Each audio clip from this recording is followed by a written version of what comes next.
بسم اللہ الرحمن الرحیم۔ السلام علیکم محترم ناظرین۔ حضرت بلال رضی اللہ عنہ سے ایک دفعہ کسی نے پوچھا کہ آپ نے پہلی دفعہ حضور نبی کریم صلی اللہ علیہ وسلم کو کیسے دیکھا؟ بلال رضی اللہ عنہ فرماتے ہیں کہ میں مکہ کے لوگوں کو بہت ہی کم جانتا تھا کیونکہ غلام تھا، اور عرب میں غلاموں سے انسانیت سوز سلوک عام تھا۔ ان کے استطاعت سے بڑھ کر ان سے کام لیا جاتا تھا، تو مجھے کبھی اتنا وقت ہی نہیں ملتا تھا کہ باہر نکل کے لوگوں سے ملوں، لہٰذا مجھے حضور پاک یا اسلام یا اس طرح کی کسی چیز کا قطعی علم نہ تھا۔ ایک دفعہ کیا ہوا کہ مجھے سخت بخار نے آ لیا۔ سخت جاڑے کا موسم تھا اور انتہائی ٹھنڈ اور بخار نے مجھے کمزور کر کے رکھ دیا، لہٰذا میں نے لحاف اوڑھا اور لیٹ گیا۔ ادھر میرا مالک جو یہ دیکھنے آیا کہ میں جو پیس رہا ہوں یا نہیں، وہ مجھے لحاف اوڑھ کے لیٹا دیکھ کے آگ بگولا ہو گیا۔ اس نے لحاف اتارا اور سزا کے طور پر میری قمیض بھی اتروا دی اور مجھے کھلے صحن میں دروازے کے پاس بٹھا دیا کہ یہاں بیٹھ کے جو پیسو۔ اب سخت سردی، اوپر سے بخار اور اتنی مشقت والا کام، میں روتا جاتا تھا اور جو پیستا جاتا تھا۔ کچھ ہی دیر میں دروازے پہ دستک ہوئی۔ میں نے اندر آنے کی وجہ اجازت دی تو ایک نہایت متعین اور پر نور چہرے والا شخص اندر داخل ہوا اور پوچھا کہ جوان کیوں روتے ہو؟ جواب میں نے کہا کہ جاؤ اپنا کام کرو، تمہیں اس سے کیا؟ میں جس وجہ سے بھی رہوں، یہاں پوچھنے والے بہت ہیں لیکن مداوا کوئی نہیں کر سکتا۔ قصہ مختصر کہ بلال نے حضور کو کافی سخت جملے کہے۔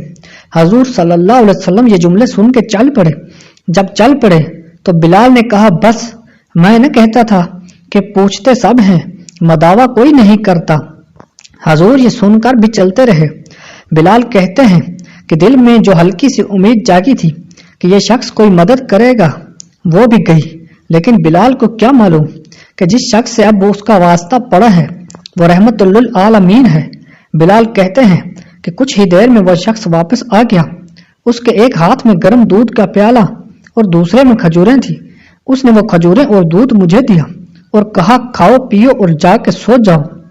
میں نے کہا، تو یہ جو کون پیسے گا؟ نہ پیسے تو مالک صبح بہت مارے گا۔ اس نے کہا، تم سو جاؤ، یہ پسے ہوئے مجھ سے لے لینا۔ بلال سو گئے اور حضور نے ساری رات ایک اجنبی حبشی غلام کے لیے چکی پیسی۔ صبح بلال کو پسے ہوئے جو دیے اور چلے گئے۔ دوسری رات پھر ایسا ہی ہوا، دودھ اور دوا بلال کو دی اور ساری رات چکی پیسی۔ ایسا 3 دن مسلسل کرتے رہے جب تک کہ بلال ٹھیک نہ ہو گئے۔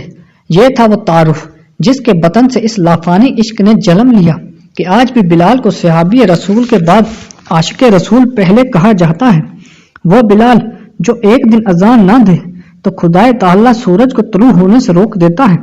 اس نے حضور کے وصال کے بعد اذان دینا بند کر دی، کیونکہ جب اذان میں اشہد ان محمد عبدہ و رسول تک پہنچتے تو حضور کی یاد میں ہچکیاں بند جاتی تھی اور زارو قطار رونے لگتے تھے۔ ایثار اور اخوت کا یہ جذبہ اتنا طاقتور ہے۔ محترم ناظرین، امید کرتا ہوں آپ کو ہماری آج کی کہانی اچھی لگے گی۔ مزید اسلامی کہانیوں کے لیے ہمارے چینل کو سبسکرائب کیجیے اور اس ویڈیو کو لائک کیجیے۔ اللہ حافظ۔